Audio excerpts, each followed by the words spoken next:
مسلسل ايش ايش في واحدة اتجوزت واحد وهي حامل من واحد تاني. ينفع حضرتك تتكلم عن الموضوع ده؟ ايه ده؟ انتوا بجد بتتفرجوا على الكلام ده في الشهر الفضيل؟ الكلام ده اصلا ينفع نتفرج عليه؟ واحدة تتجوز واحد وهي حامل من واحد تاني؟ القضايا اللي زي كده هي المفترض اللي نشوفها في شهر رمضان. قضايا اللي زي كده اللي هي دي مشاكل امتنا، اللي احنا لما نيجي نتكلم على الحاجات دي يقول لك يا شيخ انت كده بتنشرها للناس. يا سلام عن الحاجات دي منشورة في كل المنصات، بتجيب ملايين المشاهدات. اخرج المسلسلات دي، والمسلسلات دي معروفة اكتر مني مليون الف مرة، وانا لما اجي انكر عليها وابين خطرها للامة يجي يقول لك انت نشرتها، يقول لك اميتوا الباطل بالسكوت عليه. الباطل مش بيموت بالسكوت عليه، الباطل بينتشر بالسكوت عليه. احنا ما عندناش حاجة اسمها نسكت عن الباطل، احنا عندنا حاجة اسمها الامر بالمعروف والنهي عن المنكر. الكلام ده اخطر واشد المنكرات على الاطلاق. واوعى تقول واحده اتجوزت واحد وهي حامل، ده اصلا ما يبقاش جواز، اصلا في حكم الشرع باطل، مش جواز اصلا، ده زنا. المفترض ان العقد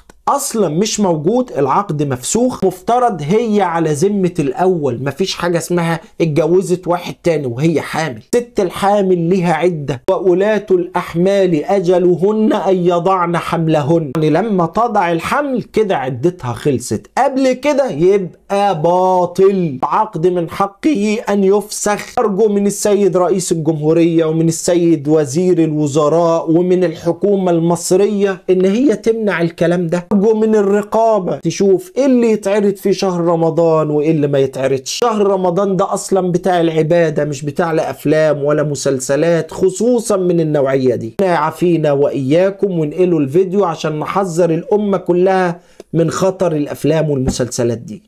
احلى زوجة اب خلقها ربنا. ازيك يا عفيفي؟ انا اتوهمت بيكي. فاكرة افروديت اللي كانت مع مازنجر؟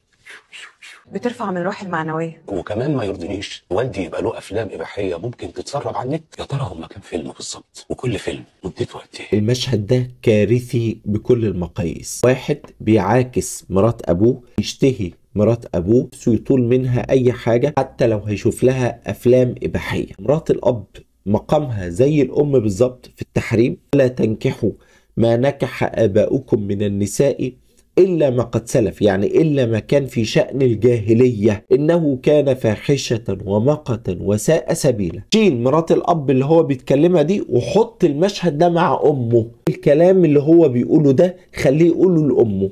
المشكلة كمان إنه مطلعين الشخص ده شيخ. عايز يقولك إن المشايخ خصوصا بتاع السوشيال ميديا دول عادي ممكن يشتهي اي ست في الدنيا، امه، اخته، بنته، اي حد. اتقوا الله في الناس. ده احنا في شهر رمضان يا جماعة، ده احنا في شهر التقوى. مشاهد زي كده مشاهد كارثية، دي بتبيح وبتنشر زنا المحارم بين الناس. اتقوا الله. الله المستعان. مع السلامة.